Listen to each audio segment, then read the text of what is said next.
C'était vendredi dernier, à Alger. Ces 4 soldats n'ont pas été tués par des Marocains, mais par leurs frères de Kabylie. Des Djounoud ont été tués par des Djounoud, par ceux qui, un an seulement après la Révolution, accusent Ben Bella de n'avoir fait cette révolution qu'à moitié, et qui répètent la sentence célèbre « Ceux qui font les révolutions à moitié ne font que creuser leur propre tombeau ». À l'heure où l'Algérie entière est mobilisée contre l'ennemi marocain, ces 4 morts sont, comme le dit l'inscription figurant sur la couronne déposée par Ben Bella, ils sont les martyrs de l'unité.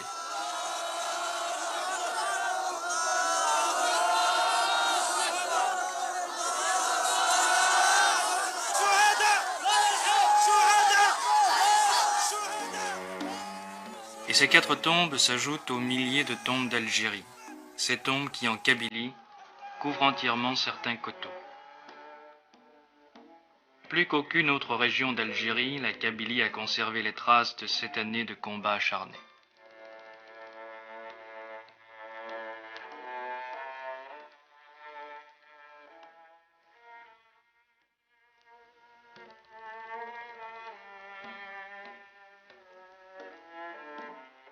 Et c'est dans ce bastion imprenable, dont les 200 000 hommes du général Chal n'ont pu venir à bout, que les hommes de l'ex-Wilaya 3 ont repris le maquis.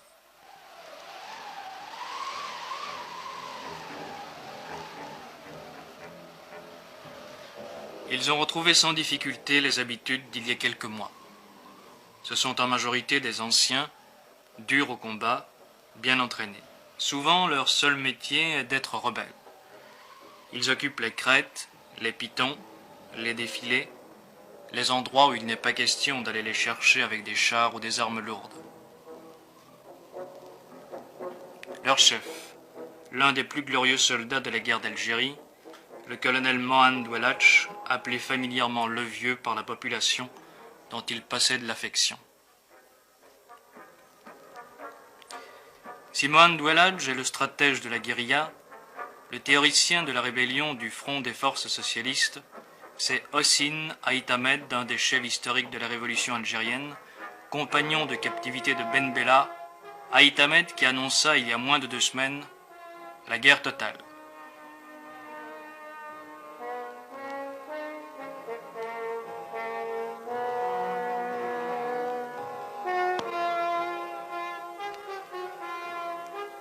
La résistance a commencé. C'est la résistance populaire et c'est la résistance individuelle. Nous avons dit qu'il n'est pas question pour nous, qu'il n'a jamais été question pour nous de faire sécession territoriale. Ce qui nous importe, ce n'est pas de défendre des bâtiments, mais de faire en sorte que les troupes de Boumediene, qui se comportent en troupes d'occupation, n'aient aucun répit. La stratégie militaire que nous avons arrêtée, il n'est pas question de la dévoiler, mais elle est fondée sur la défense en profondeur. Elle est fondée sur la guérilla. Les troupes de Boumediene ont été harcelées sans répit par les nôtres. Maintenant, il vous appartient à vous, à nous tous, de continuer la résistance. Il leur est impossible de tenir plus d'1 mois parce qu'ils n'ont pas de finances, parce qu'ils n'ont pas de puissance, parce que hier, dans la nuit, ils ont été attaqués par nos troupes à Médéa et vous avez dû l'apprendre par la radio.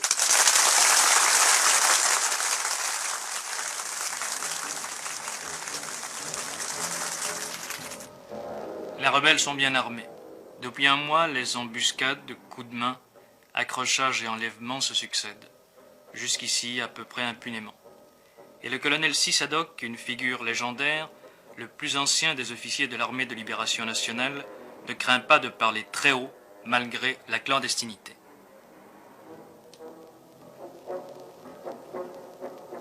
Nous nous sommes opposés à M. Ahmed Ben Bella. Ce monsieur ne pense qu'à sa personne. Il prétend faire du socialisme, mais il s'est basé sur le socialisme de Gamal Abdel Nasser. Il crée une classe pour brimer le reste du peuple. Il prétend faire du socialisme avec les comités de digestion. Il prétend faire du socialisme avec l'opération Sireur, avec l'opération Reboisement, avec l'opération Lebourg. Regardez ces montagnes qui sont devant vous. les témoins les plus... Regardez s'ils sont labourés. Où il est l'opération labour? Où il est l'opération serreur? Ces enfants que vous voyez devant vous ne vont pas à l'école. L'école, la plupart des écoles est démolie. La plupart des maisons sont démolies. Le gouvernement n'a pas pu faire face à ses responsabilités et à ses obligations. Il ne se réfugie que dans la stratosphère de la haute politique. Ils veulent libérer la Palestine arabe. Ils veulent envoyer des troupes en Angola. Ils veulent envoyer des troupes en Mozambique. Et l'Algérie, elle ne fait que 12 millions d'habitants. Et à ce moment-là, il y a 12 millions de gendarmes qui entendent des voix. Et l'armée du colonel Boumedienne? Et l'armée du colonel Boumedienne? Le colonel Boumedienne, ce que je peux dire de lui, c'est un petit intellectuel venant de la mosquée du Caire. Il a fait sa révolution au Maroc et à Tunis. Il rentre avec le canon, les canons, les divisions que le peuple qui a lutté ici a gagné pour casser avec les mêmes canons le reste de la population qui a libéré le pays. Je le jure devant Dieu et ses hommes que nous déposerons ces armes et cette tenue de combat que par l'installation des principes démocratiques et justes. Aucun! Vous êtes soutenu par la population? La population est derrière la démocratie. Ils aspirent à la liberté et à la démocratie. Et le pharaonisme ici. Il n'y a pas de pharaon chez nous, il n'y a pas de Ramsès II, il n'y a pas de Gamal Abdel Nasser chez nous. Ici, il y a le peuple. Est-ce que vous croyez que vous pourrez tenir militairement? Si l'opération Châle et l'opération Jumelle ont échoué en Algérie, si l'armée française, dans son ensemble, la 4e puissance mondiale, a fini par rebrousser le chemin, ce n'est pas les 4 morpions de Ben Bella qui vont tenir ces montagnes. Ils ont été plus de 4 cependant à entreprendre la reconquête de la Kabylie, ou plus exactement le contrôle de ses grands axes routiers. La fermeture de l'unique porte de la localité de Fort-National, entièrement ceinturée de murailles, suffit à peine à ralentir la progression des forces gouvernementales.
À Aïn el-Hamam, autrefois Michelet, les troupes furent accueillies, selon les termes du communiqué gouvernemental, par l'enthousiasme de la population.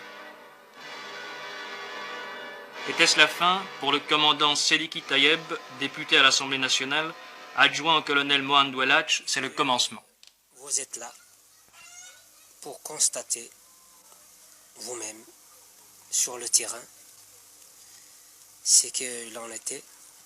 Parce que pour nous, exactement, ce n'est pas la reprise de Aïn el-Hamam, ni de Fort-National, ni d'Azazga. La lutte, pour nous,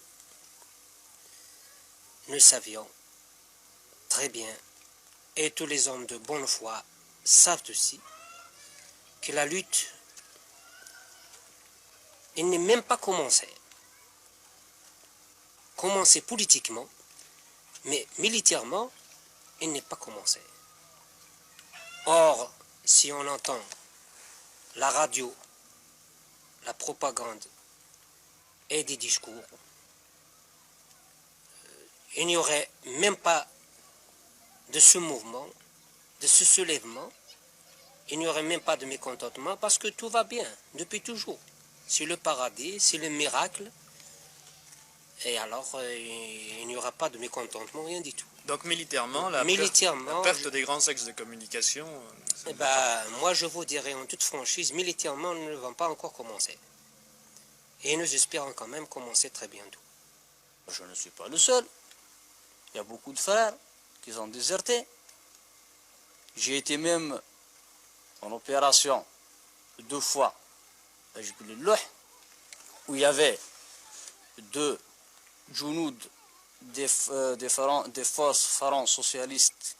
Ils ont pu kidnapper un camion de semoule pour le partager au peuple qui crève de faim actuellement. Ce déserteur s'est réfugié dans la montagne, où les rebelles du front des forces socialistes tiennent toujours le maquis. Ces images tournées dans la clandestinité il y a quelques jours seulement, après la chute de Michelet, ne permettent pas de croire à une issue rapide du conflit. Dans son PC clandestin, une ferme située quelque part en Kabylie, le porte-parole des rebelles, Mourad Oussedik, l'ex-avocat du FLN au barreau de Paris, nous dit comment cela a commencé. Nous en sommes arrivés là parce que le dialogue était devenu impossible. C'est un député qui vous parle. J'ai été député et j'ai été honnête. Je pensais que la crise de Tlemcen de juillet dernier pouvait être surmontée. Je pensais que le clan, la notion de clan pouvait être brisée.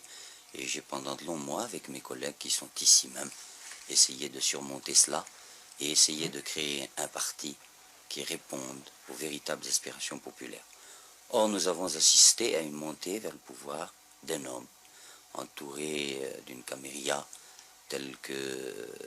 comprenant des hommes tels que Boumdine et tels que l'intelligentsia de l'ANP. Que s'est-il passé? On a mis, pour sauvegarder les intérêts de ce clan, un parti à l'envers.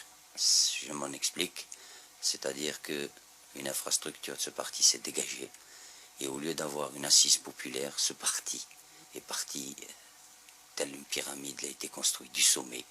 Il n'est plus devenu un parti au service du peuple, mais il est devenu un parti au service d'un homme. Et le processus des élections, nous avons vu la consécration progressive du pouvoir personnel, et à ce moment-là, nous avons jugé, nous qui n'avions plus notre place, nous qui n'avions pu entamer le dialogue, et cela pendant de longs mois d'efforts, qu'il était impossible d'agir autrement, tel que nous le faisons, et nous avons jugé cette action nécessaire après une longue consultation avec le peuple algérien. On parle de fait kabyle, de problème kabyle. Je n'ai pas à répondre à un argument qui me paraît une exploitation misérable en matière politique. Il suffit de savoir que l'Algérois s'est mis en mouvement 1 mois et demi avant la Kabylie. Est-ce que l'on peut parler de fête kabyle? Il suffit de savoir que des dizaines, et même maintenant des centaines d'arrestations ont été opérées sur tout le territoire national pour savoir qu'il ne s'agit pas d'un mouvement kabyle. Ces combats à la frontière marocaine, vous avez une position là-dessus? Nous avons une position qui ne peut pas prêter à équivoque. Quand on analyse l'affaire marocaine, on s'aperçoit que c'est une affaire de famille qui regarde le pouvoir actuel en Algérie et Hassan II. Peut-être que Ben Bella a fait un accord secret avec M. Hassan II pour lui faciliter l'accession au pouvoir au moment de la crise de Tlemcen, mais cela nous importe peu. D'ores et déjà, nous prenons acte de ce que Ben Bella se voit acculé et qu'il risque de faire des concessions. Nous tenons pour nulles et non avenues ces concessions consenties par un gouvernement que nous ne reconnaissons pas, et nous défendrons par tous les moyens, ultérieurement, l'intégrité de notre territoire. Cet endroit, les Algériens l'appellent la forêt sacrée. C'est ici, dans la forêt de chênes-lièges que domine Assasga, que fut tiré il y a bientôt 10 ans le premier coup de feu de la guerre d'Algérie. Et c'est ici encore que sont tombées les premières victimes des combats entre gouvernementaux et rebelles.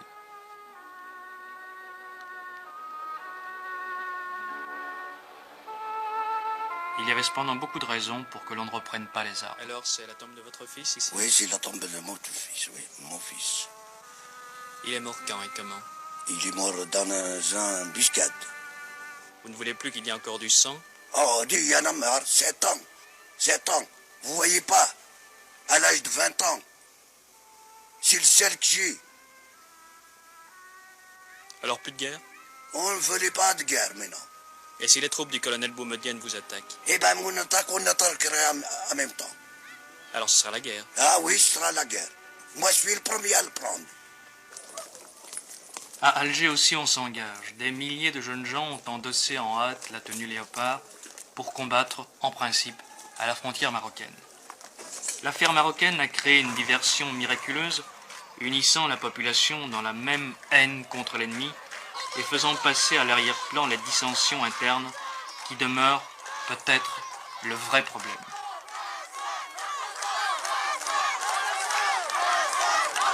Quand la patrie est en danger, l'appel à l'unité est une vieille formule toujours efficace, et on part au front avec le sourire et la fleur au fusil.